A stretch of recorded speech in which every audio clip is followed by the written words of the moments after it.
Today's episode of Socially Democratic is presented to you by Dunn Street. Dunn Street partners with businesses, organisations, unions and social democratic parties across the globe to train leaders, develop community organising and engagement strategies to empower people to organise for change.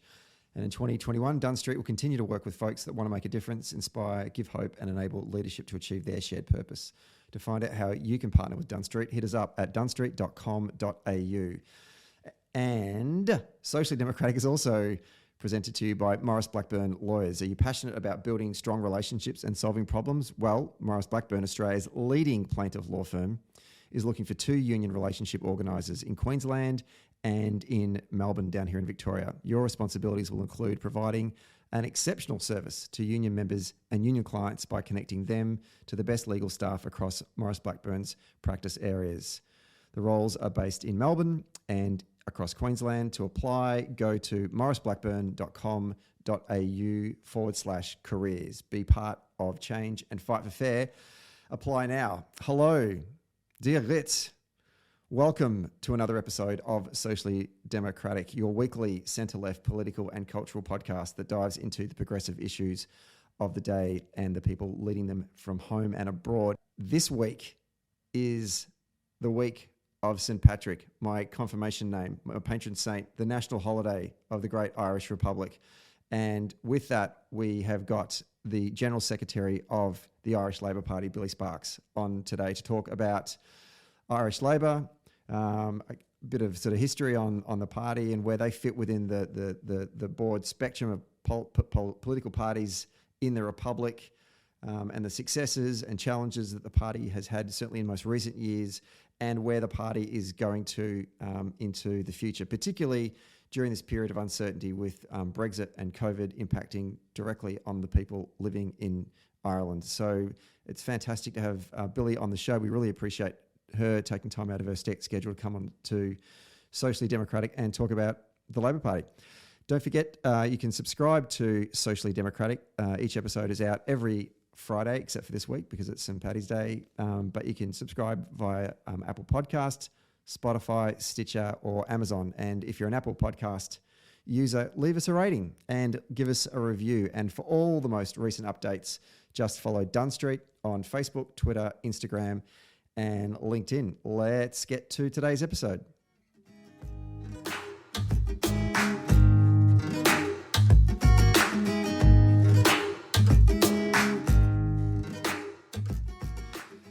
We're taping this one on a Thursday evening in Melbourne, and joining me on the line from the land of my fathers is the General Secretary, I've even got dressed up for this podcast, is the General Secretary of the Irish Labor Party, Billie Sparks. Fulcher Riv, Dean Lucht, Sashilta. Welcome to Socially Democratic. Gurv Magat, Stephen, Gurv Magat, Anawa. I'm not 100% certain that I got I think I might have just been saying social democratic. I can't work out what socially is Asgoelga, but I've gone with that's as close, nearest to the pin for me today. You've done very well. You've done very well. Thank you. Now, the first time we met was in January 2019. We had a lovely lunch at Leinster House in Dublin. I highly recommend the soup. With yourself and some of your Labor colleagues, including the leader of the party back then, and you were sort of 12 months out from the 2020 general election and sort of preparing for that. And I want to talk about, obviously we're going to talk about that election and the state of play of where Labor is going forward. But before we do that, I think it's important for you to talk a bit about the context in which the Labor Party fits within the broader political spectrum in the Irish Republic. And I think it may be worthwhile going back to as far as, the creation of the Irish Free State in 1922 to talk about how that current has defined the way Irish politics works. Because naturally, Labor Party people here in Australia would just assume that there's a centre-left party, a major centre-left party in Ireland and a major centre-right party, but that's not the case. So maybe a bit of a history lesson for us before we really get into this substantive stuff. Yeah, sure, Stephen. And you're right. We don't have the typical left-right divide here in Ireland that other countries would have. But I'll go back even further before the foundation of the state in 1922, back to 1912, which is actually when the Irish Labour Party was founded. We're the oldest political party in the state. And we were born out of the labour movement. We were the political wing, I suppose, to the trade union movement back then. But the Irish state, as you said, was founded in 1922. And it was founded, I suppose, in the context of shaking off our colonial overlords over in the UK. And what we ended up having was, as you know, Ireland is an island. And we're currently on the island of Ireland. We have two different states. We have Northern Ireland, which is part of the United Kingdom, and we have the Republic of Ireland, which is its own independent republic of 26 counties. And this divide on the island, I suppose, came about in the fight for Irish independence and Irish independence from the British monarchy and from British rule. And the northern part of the country, which is now Northern Ireland, had a Protestant majority, and they wanted to remain with the Union of Great Britain, whereas down in the Republic, we wanted our own independence. So there was a lot of negotiation going on back and forth, as you can imagine, in the context of a civil war as well. And what ended up happening was there was one party at the time which was called Sinn Féin. It's not the modern day Sinn Féin. There needs to be a distinction made there. Modern day Sinn Féin is not the same as the one back in the 1920s. But through the negotiations, what was agreed by Michael Collins when he went over to the UK was that the 6 counties of Northern Ireland would remain with the United Kingdom, and the 26 counties would form part of what is now the Republic of Ireland. This obviously caused a split within Sinn Féin at the time, and we ended up then having 2 different parties. One which was pro-treaty, which was pro having the split, and the other which was anti-treaty. And the view on the pro-treaty side was that this is a stepping stone, and that full independence and full, freedom would be achieved in the future. But we needed to, I suppose, go for incremental change. Whereas the anti-treaty side felt like this was giving up, and you shouldn't give up until you got exactly what you wanted. So it's in that pro and anti-treaty context that Irish politics has developed then over the last 100 years, even though that, policy-wise and positioning in terms of left and right, there was not a huge difference between the pro and the anti-treaty side. So the big differentiator between the two was how you felt about, having two separate states on the island of Ireland. And that has framed a lot of the, kind of the political framing of our elections over the last 100 years. And interestingly, in our most recent election, which I know we'll talk about further, but our most recent election, which was February in 2020, for the first time, these 2 parties that were born out of the pro and the anti-treaty side, Fianna Fáil and Fine Gael, for the first time, these 2 parties are actually in coalition with each other now.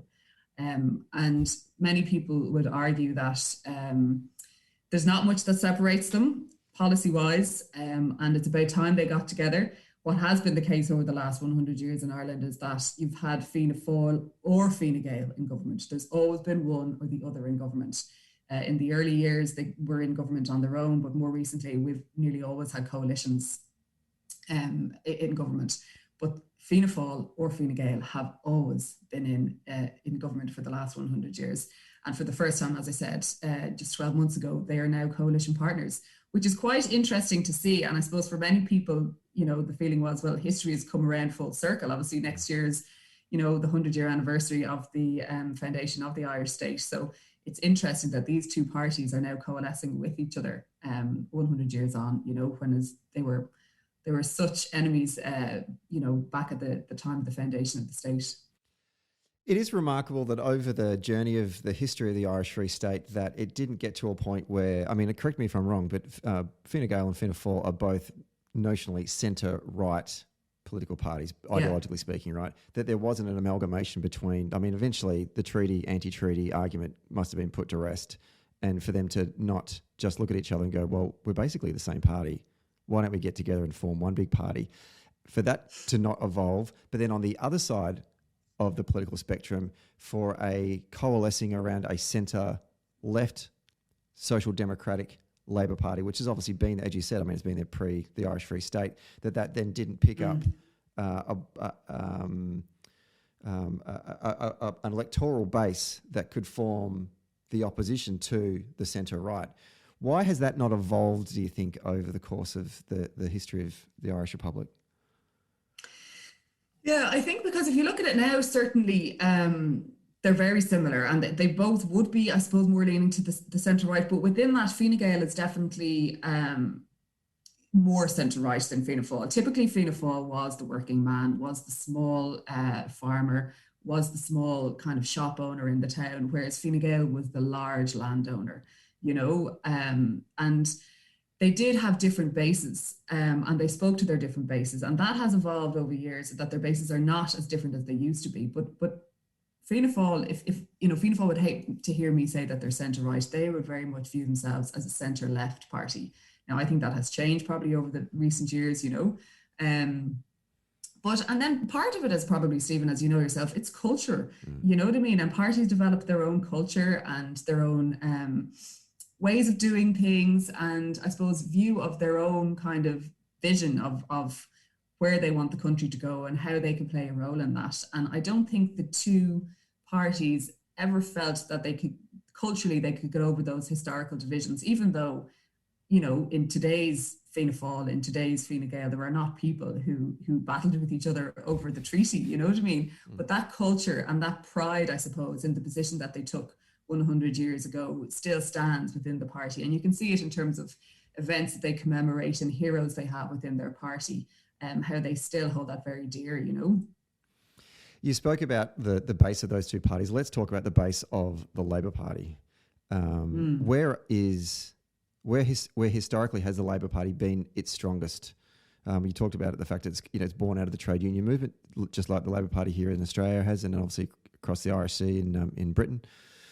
Where did the base come from, and where is it in today's politics?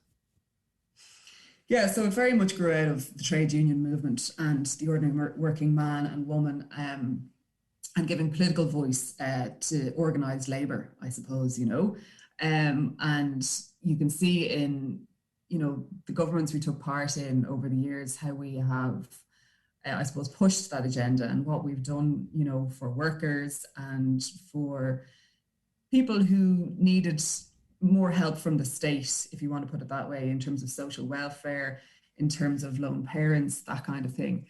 Where we are today, so that base has been eroded for us considerably by what is now modern day Sinn Féin. The left in Ireland is a much more crowded space now, if you want to call it that. And a lot of that would arise from the 2011 election, as I would see it. So in 2008, 2009, there was a huge economic crash here. There was a global economic crash. And on the back of that, in the 2011 election, we in the Labour Party got our highest ever result, and we got 37 seats in the Dáil. And we ended up going into government with Fine Gael. And going into government when there was little or no, resources in the state coffers to implement policies that we wanted to do. It was very much about cutting costs, ensuring the survival of the state, ensuring that people would lend to us again, that we could be seen as a country that was going to actually make amends and fix our economy. So it was a really, really difficult time to be in government. And I think our association with that government, even though we are extremely proud of a lot of the things that we did, we had to compromise on a lot of things also. We were in government with a centre-right party, and as I said, the context was we didn't have the resources, we did not have the financial resources to do what we would have liked to do. In saying that, we implemented huge social change at the time. It was during that government that the marriage equality referendum took place.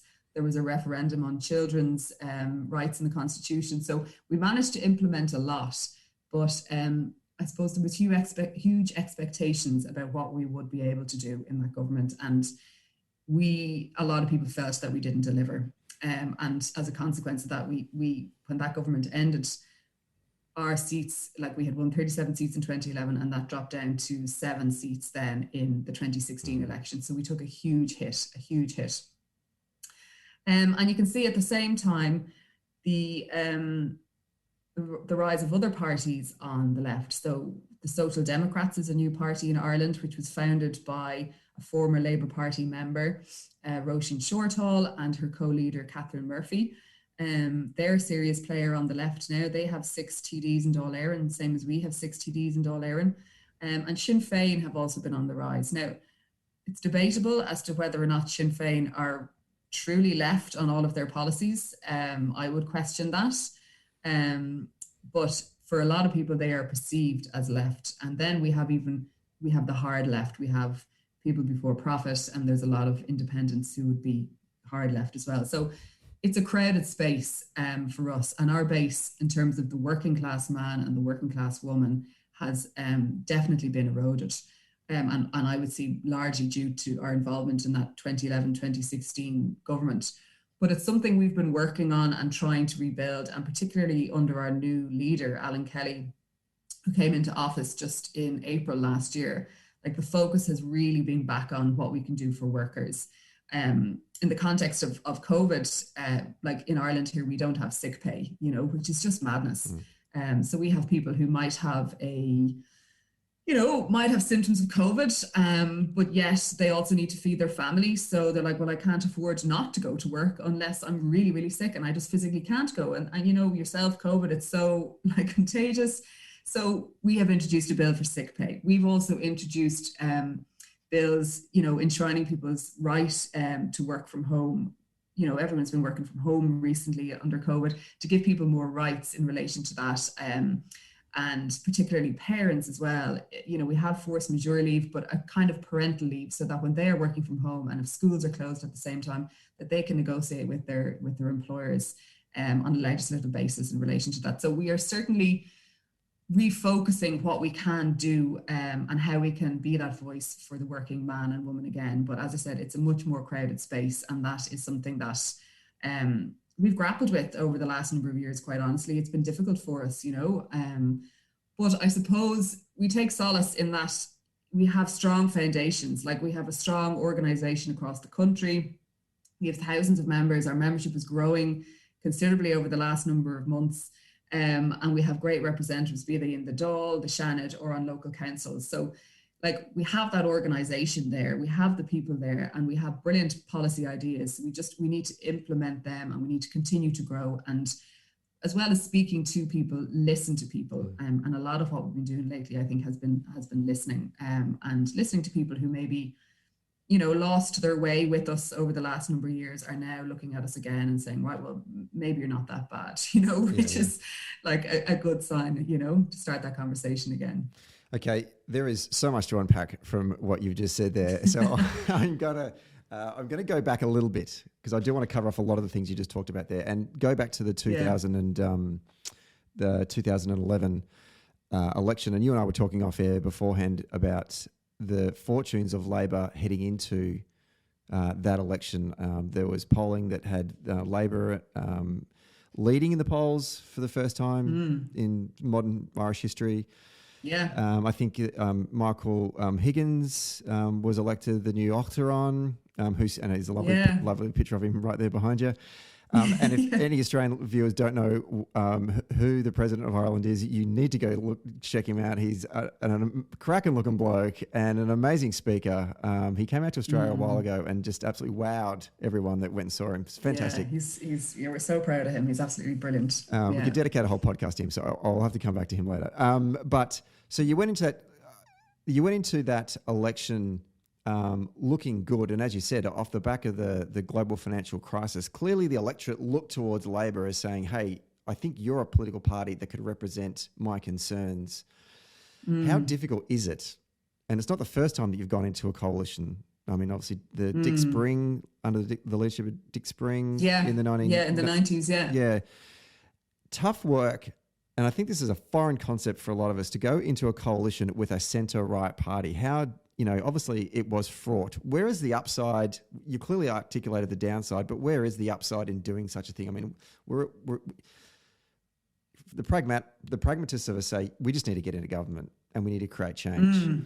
But knowing what then happened in 2016, what would you have done differently, or could you have done anything differently? Yeah, I suppose in the Labour Party we have there's a good quote from, I think it's from the 70s, actually. You know, when the Labour Party is faced with saving the world or saving the Labour Party, we always take the easy option, which is saving the world.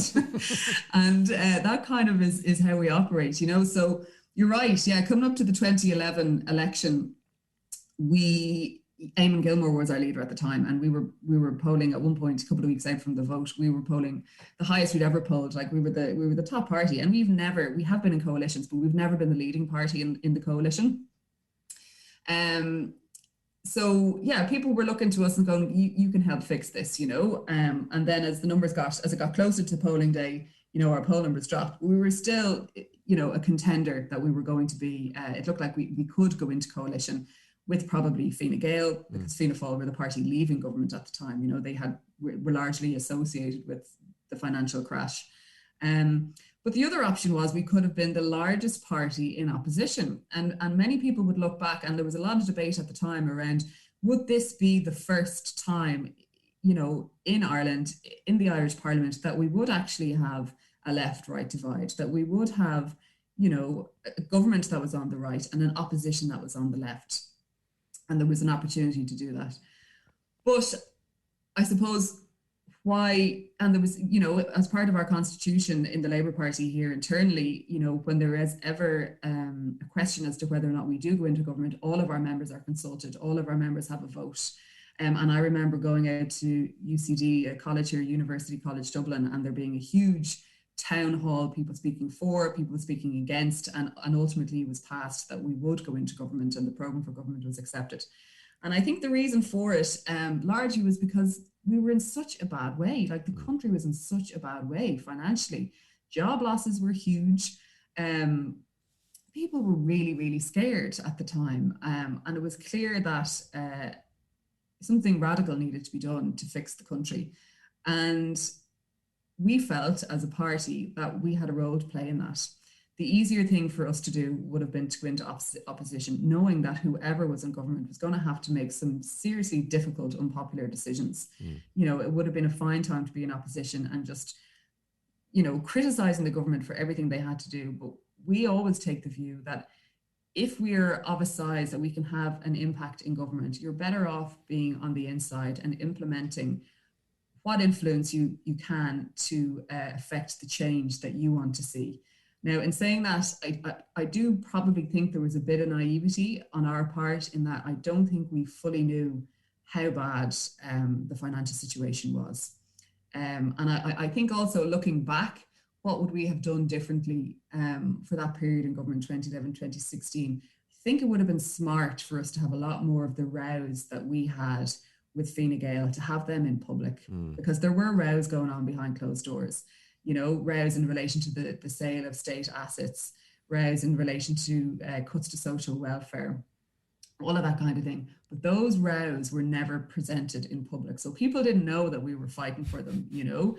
And I think the reason we didn't do that was because the country was in such a precarious place. And we needed to present ourselves internationally as a functioning state. Like, I think people forget how we were being viewed at the time, and our ratings and all of that were just like on the floor, you know. So we really needed to present ourselves as a state that could function and that could work ourselves out of this crisis that we were in. And I think it was in that context probably that the view was taken, no, it's a safer thing for the country to not to have these rows in public and to come out and present a united front as a government with our coalition partners, you know. But looking back, I think that is something that there's a lesson learned from. And I think if ever we were to find ourselves in a situation where we are going into coalition again and going in as a smaller party, I think that is something that we would certainly do differently, you know. Looking at the results from the 2020 election, if you combine the share of the party vote between the two major centre-right parties, Fine Gael and Fianna Fáil, they make up about 42% of the vote. And then, and I'm using this term loosely, the left bloc of parties, Sinn Féin 24%, the Greens are 7%, the Labor Party's just a tad under 4.5%, Social Democrats just a tad under 3%, which combines about 38%. You're the party secretary. You got to try and work out a pathway back to, you know, picking up seats in the Dáil. where do you look at that left bloc and see how can you make inroads into the voting bases of some of those other parties? And my first question is, why is there a Social Democrat Party in Ireland when there's already a Social Democrat Party in Ireland? That seems nonsensical to me. And to me. A lot of that, if I'm honest with you, like there's very little that divides us policy-wise, like if anything, quite honestly. So the Social Democrats, as I said, were founded by a woman who was elected as a TD for the Labour Party in 2011. And as a result of some internal rows, she left and started up this other party with another independent TD. And for a long time, there was those two women and another TD, who's actually your namesake, Stephen Donnelly, who's now our Minister for Health, and he's gone off and joined Fianna Fáil since. But and now, as I said, they have 6 TDs, so they've grown.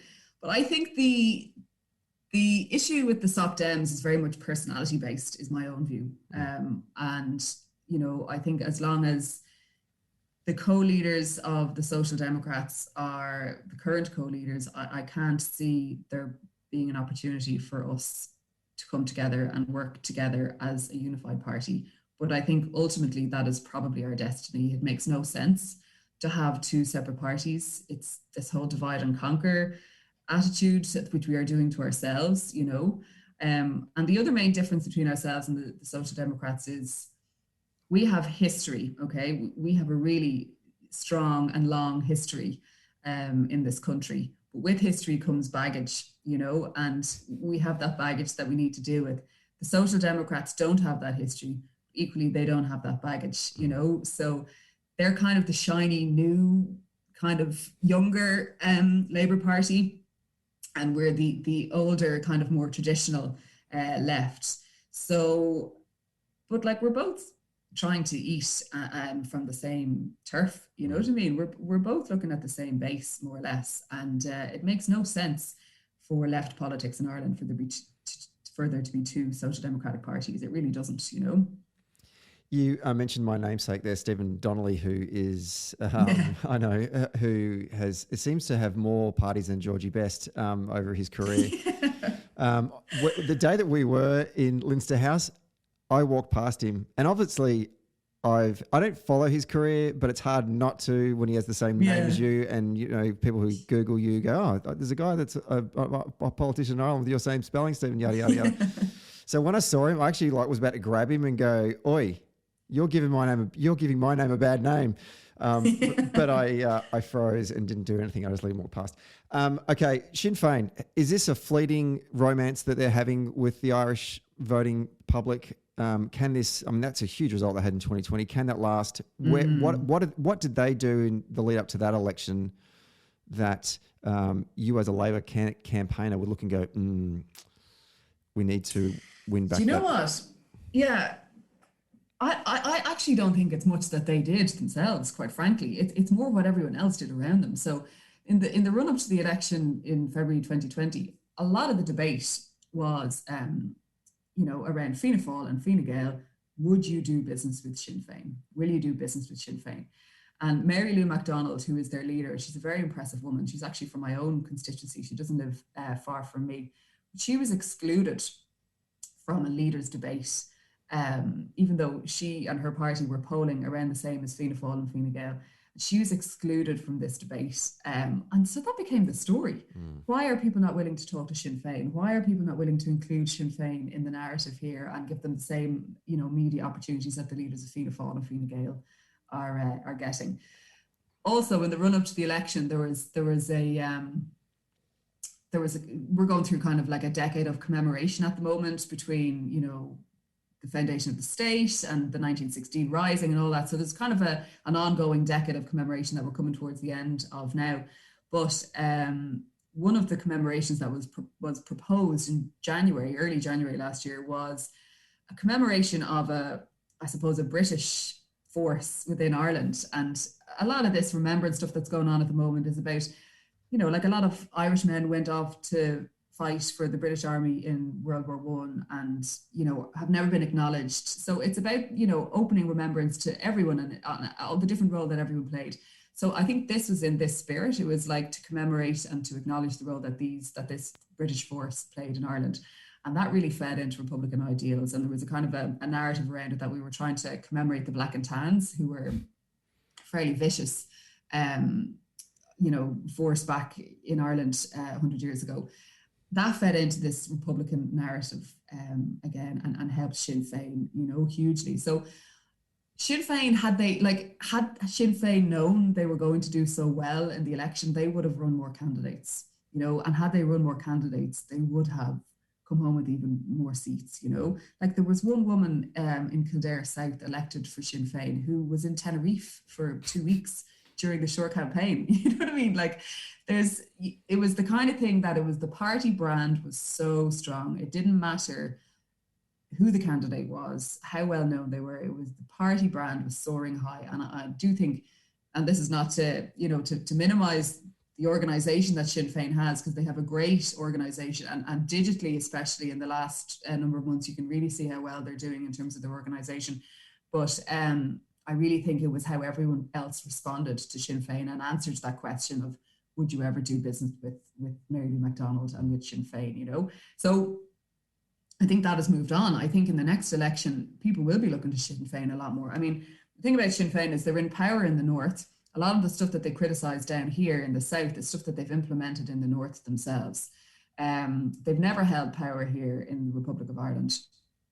And there comes a time that you need to step up and you need to show, is this something you can do? If you're faced with difficult decisions, how are you going to navigate them? What are you going to prioritise? How are you going to implement your policies in the reality of government and the reality of compromise in a coalition, So it'll be interesting to see if they, how the result is the next time around, whenever the next election is, and if they're in a position that they're going into government, because that would, I suppose the narrative at the moment around, we've no timings on an election, obviously, at the moment, but the narrative is that Fianna Fáil and Fine Gael have been in government, one or the other, at all times over the last 100 years. And Sinn Féin have really managed to own the word change, and they represent change. And yourself in elections, it's either more of the same or change. And change is always a lot sexier than more of the same, And Sinn Féin own change. And if people really want change, Sinn Féin are going to hoover up that vote, But I still think they will need to probably have coalition partners, be it a political party or independents or whatever. And then that'll be the challenge for Sinn Féin, is how do you actually, make those difficult decisions and keep your base, Because at the moment, I don't know if it's the same for you guys, but at the moment, nearly you run an election and you get your results, and then you're trying to figure out how to avoid going into government rather than, stepping up and actually, taking control and saying, right, this is it now. This is what you've elected us to do. We're going to try and deliver for you, Like so many people just try and dodge going into government these days here in Ireland, We have a government right now that's dodging being in government right now, and they actually are in government. They're not doing anything, which is quite remarkable.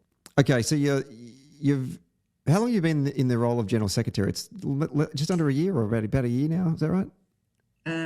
Since August last year, so just over 6 months, really. Yeah. The last 12 months feels like it's been a decade.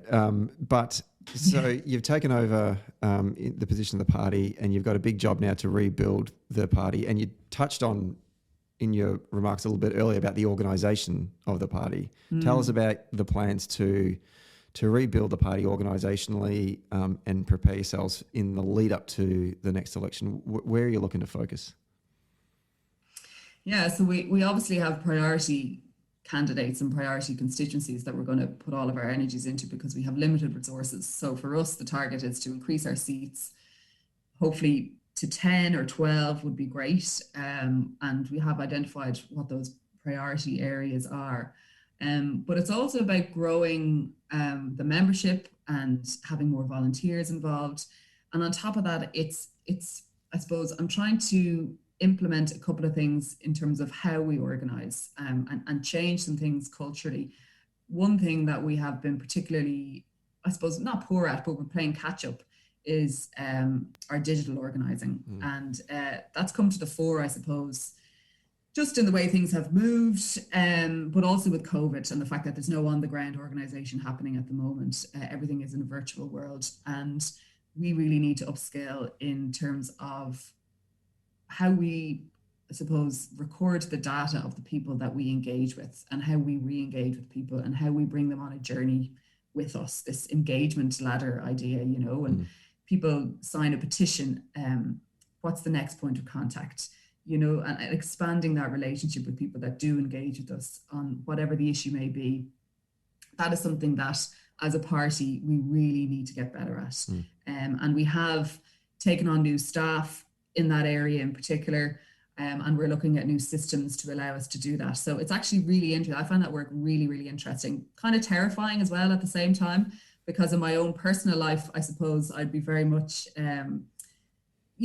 I would value my privacy, but then in my professional life, I see the importance of this and I see how it gives us, an advantage in terms of being able to get those kind of points of engagement with people and those information, tidbits of information as to what makes people tick over, And then the other side of our organizational work that I'm really looking at is fundraising. We've been really bad at fundraising, and a lot of it goes back to 2011. When we got the high number of seats, 37 seats, we got a huge increase in our state funding. And I think we forgot about fundraising then. I think sometimes on the left, fundraising is seen as a dirty word, and it's something like you shouldn't ask people for money, you shouldn't be holding out the begging bowl type of thing. But what I'm trying to instill in the party is this idea of fundraising as activism, and it's not these, big 100, 200 euro donations. It's like, if you believe in a campaign as an activist, can you give €5 to that campaign? Can you give €10, and to kind of instill that culture within the party, because that's been lost. And we used to have some great fundraising events and like annual draws and stuff like that brought in considerable money just to grow our coffers for general elections and for local elections and referendum campaigns. And I think that's going to take a bit of time. So I suppose in my role, they're the two main things that I'm looking at. The other thing I'm focusing on is when we elected 6 TDs last February, they were all men. And that's just despite the fact that we ran over 30% women candidates, excellent women candidates up and down the country. But for us as the Labour Party, as a party that has worked so hard for women's rights and progressed the women's agenda so much in this country, like that's hard for us to take. Now, we do have 5 senators, 4 of whom are women in the Seanad, in the upper house in Ireland. So we made sure that we got women in there. But it's difficult. It is a challenge having 6 male TDs. And look, they're all excellent TDs and brilliant constituency workers, But in terms of the perception of it, a lot of the work that I'm trying to do at the moment is try and appeal to women and to female voters, and so that they can see that we as a party have done so much for women and still prioritise what's important for women politically. And actually, we ran a campaign over the last weekend. Obviously, Friday was International Women's Day, and we ran a campaign called Sign Up a Sister, which encouraged our members to sign up a sister to the party, and we have no fees for female members, no membership fees for female members that are signed up to the party for the month of March. And already, 6 days after that campaign was launched, we have, more than our monthly average of members have been signed up to the party by other members. So it's stuff like that, recruitment campaigns, but it's not, as you know, it's not just about getting people to sign up. It's about the engagement with them then. And that gets back to the digital thing as well. It's like making sure that we know why somebody signed up. When is the last time someone was in touch with them? How do we engage with them? What are the issues that matter to them? How can you connect them with other people within the party that are passionate about the same issues? And creating that kind of culture and cohesive atmosphere amongst the party members, that they feel that they're with like-minded people and they can have their voices heard, Speaking of the issues that matter, let's talk quickly about some of those issues. And the first I want to start off with, which seems, I don't know for you if it's sort of paled into insignificance now, but certainly when I was over there in 2019, it dominated the Irish news every single day when I was in Dublin, and even when I went up north into Belfast, it was the front page of the papers up there, and that was Brexit. One of the funny things I felt, and it's not funny actually, but it's insane that during the actual Brexit referendum, it never really got any airplay. The implication of leaving the European Union and what that would mean for the border between the Republic and the 6 counties in the north, but then obviously it came back to bite them on the arse in a big way. You now have Brexit, or they have Brexit. Talk us through what is happening right now and how that is impacting that relationship between the north and the south, and also the Anglo-Irish relationship as well. Yeah, you're right. I mean, the issue of Northern Ireland did not feature in the Brexit campaign, and it has become the biggest issue in the whole negotiation of Brexit, because obviously there are a huge number of people in Northern Ireland who want to remain part of the United Kingdom and identify as a citizen of Great Britain, but then because of the Good Friday Agreement, we can't have a border on the island of Ireland. We can't have a border separating Northern Ireland and the Republic of Ireland. So in terms of trade and free movement and all of that kind of thing, how do you actually figure all of that out? And there was no forward planning done about that in the run up to Brexit. So it's become a huge issue. And even at the moment now, so the Northern Ireland Protocol, which is what was agreed in the context of Brexit to resolve that issue of like having Northern Ireland, leaving the EU along with the rest of the UK, yet still being able to trace. There's a lot of people in Northern Ireland, for example, who work in the Republic, and people in the Republic of Ireland who work in Northern Ireland, who like travel across the border a couple of times a day, or maybe their GP is in Northern Ireland and they're from the Republic of Ireland. Maybe their kids go to school the other side of the border, So the reality of daily life for people living in border counties is, the border is invisible, and that was a huge part of the Good Friday Agreement, to make sure that this border is invisible. So the Northern Ireland Protocol at the moment has caused huge difficulty for the unionist community in Northern Ireland, and it's this whole idea of there being a border down the Irish Sea.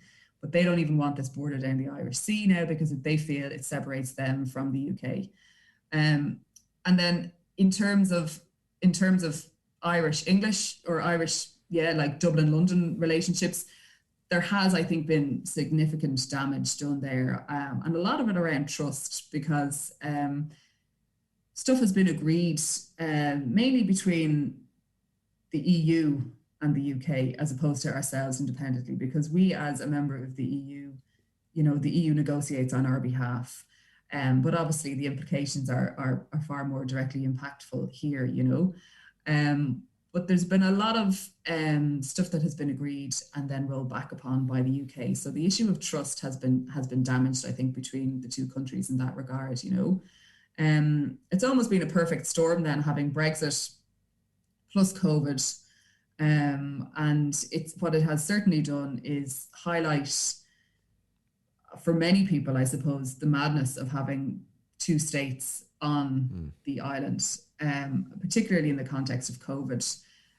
Like when foot and mouth, we had a foot and mouth crisis, that disease that cattle get, like a couple of, maybe 10 or 20 years ago at this stage. And the island, Northern Ireland and the Republic of Ireland, like we operated as one island, to make sure that foot and mouth didn't get into the island. And that was to protect cows. But when it comes to protecting humans for in relation to COVID, we have not been able to agree that, because politically people can't get beyond the history and the culture and the, the identity politics of it, if you want to call it that. So for a lot of people, people who maybe 5 years ago wouldn't have had any time for a united Ireland, I think for a lot of people that idea has come a lot closer to them when they just see the madness of how having two states on the one island in relation to health matters in particular for COVID and the difficulty that presents, Well, you've just touched on COVID, so let's go there now. Give us an update of where you are, what am I trying to say? Where you are in your lockdown at the moment, and start off with an appraisal of how you think the current Irish government under the leadership of is it Micheál Martin, the Taoiseach, Yeah.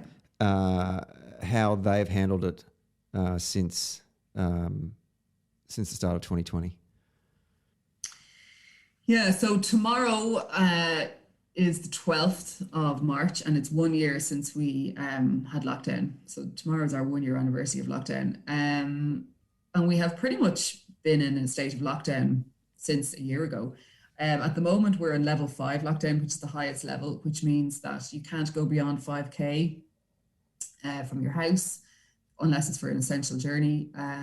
All non-essential retail is closed. Some school classes returned last week, but the majority of students are still not back at school. Pubs and restaurants are all closed. So it's a fairly strict, construction is still not happening. It's a fairly strict lockdown. And this lockdown has been in place since late December. We had kind of 2 to 3 weeks in December where there wasn't a lockdown, or there was a much lighter lockdown.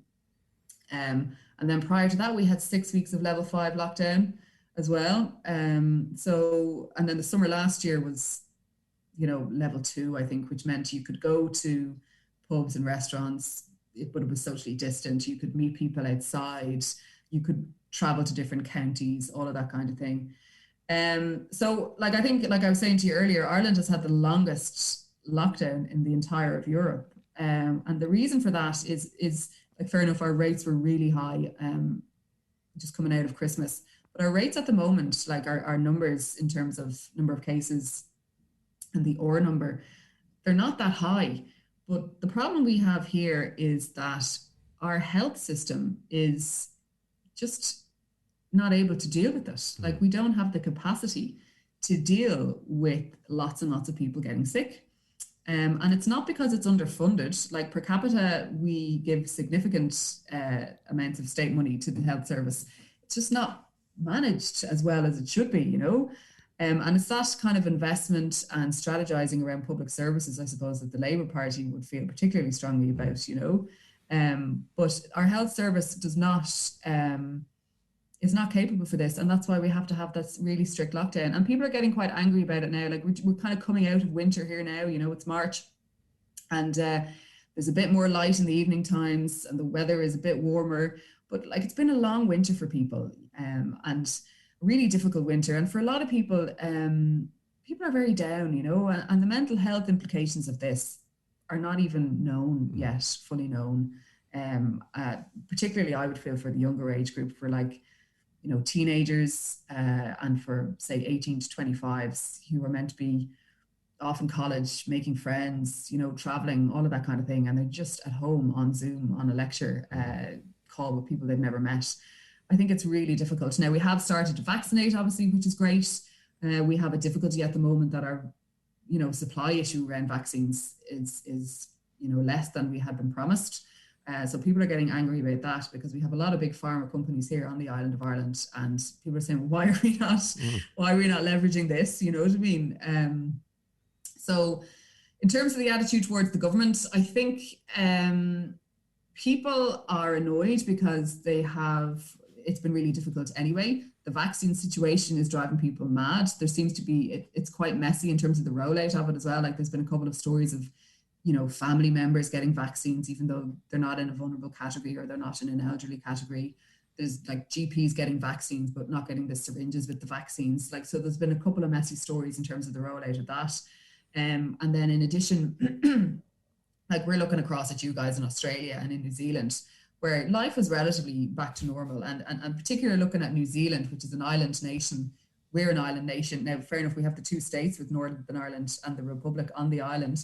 But people are saying, well, we only last week introduced hotel quarantine for people when they arrive into the country, with all the new variants that are going around the place, why did we not implement that earlier? We have a position of advantage here that we could really, really, play into. We are an island. We can get people when they travel in here, quarantine for 2 weeks and, prevent the spread of all these different variants. But that was only introduced last week. So I think the public are far ahead of the politicians on this, and the public by and large have played ball. The public have obeyed the restrictions. They have behaved really, really well. There's very few stories, of people not doing what they're supposed to do, but that needs to be reciprocated. And I think at the moment people don't feel that it has been as much as it should have been. In the Australian experience with governments and their ability to demonstrate credibility in managing the pandemic has seen in every election that we've had thus far. We've had 2 territory elections and 1 state election. All 3 Labor governments have been returned with reasonably large majorities. We have another election coming up this weekend in Western Australia where there's another Labor government which will no doubt be returned with a whopping majority as well. However, if you are a government that is unable to make a credible argument that you can manage both the health and the economic crisis, then I think you're in trouble. Mm-hmm. Certainly I feel like there must be an opportunity here for Labor to reassert itself as an alternate government, particularly because it's on 2 fronts that have always been strong suits for social democratic parties around the world, health and jobs. Talk to us about the conversations that are going on internally within the party about how to deal with this, because here's the other kicker. I haven't seen an opposition government yet in Australia be able to construct an argument about how to handle COVID. It's been difficult for them to get cut through. What's the experience for the party in Ireland at the moment?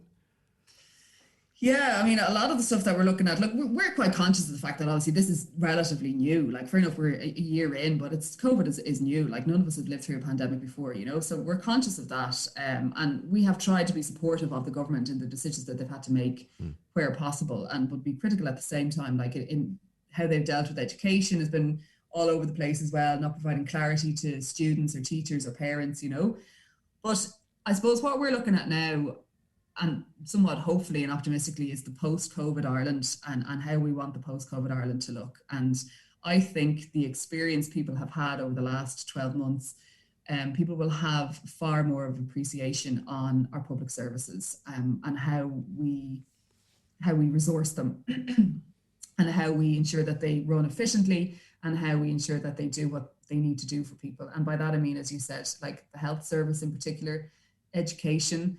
Like, we have this exam here for our students when they finish school called the Leaving Certificate, which is, more or less a memory test. You go into a room and, you have 7 exams and you have to kind of regurgitate information that you've memorized over the last 2 years.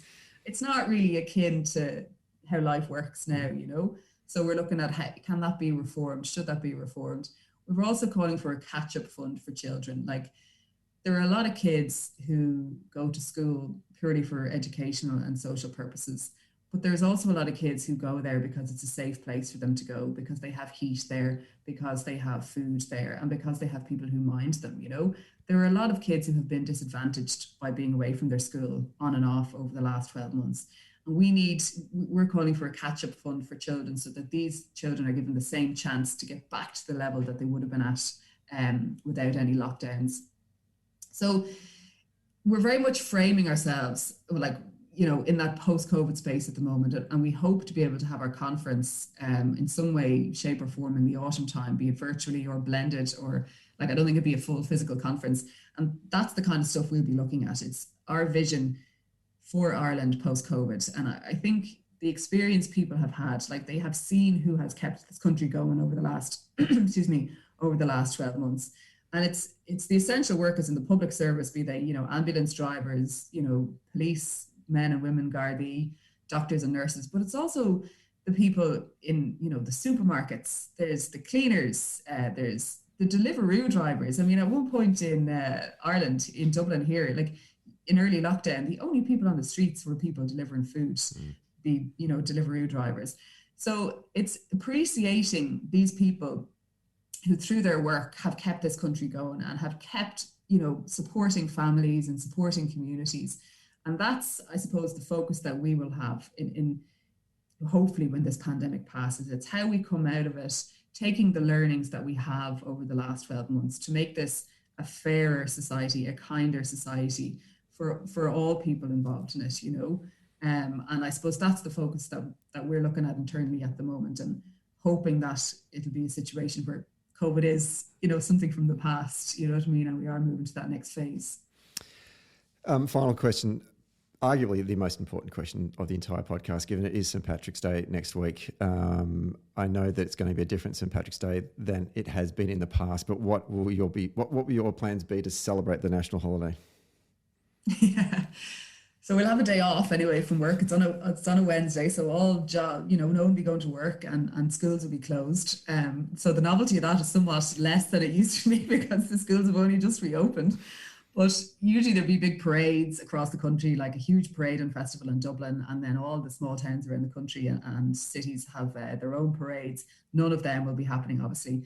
There are some virtual parades happening and people are starting to decorate their houses and all of that, which is nice. So I have 3 young kids. I will probably decorate the house with them.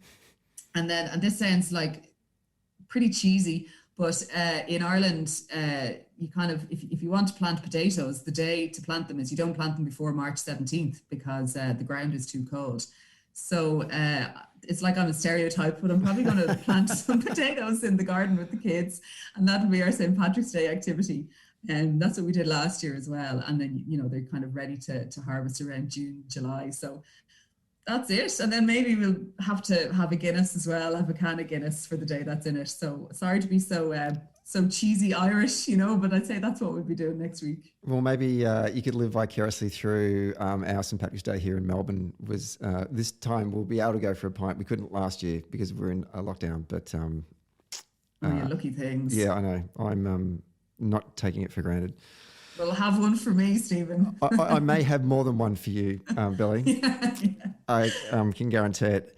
Look, Gaurav Miller-Huggett for coming on the show today. I know you're absolutely flat out with the work you're doing. You're doing great work. I'm really excited to watch the party grow from strength to strength in the lead up to the next election, whenever that may be. And we wish you the best of success for the future.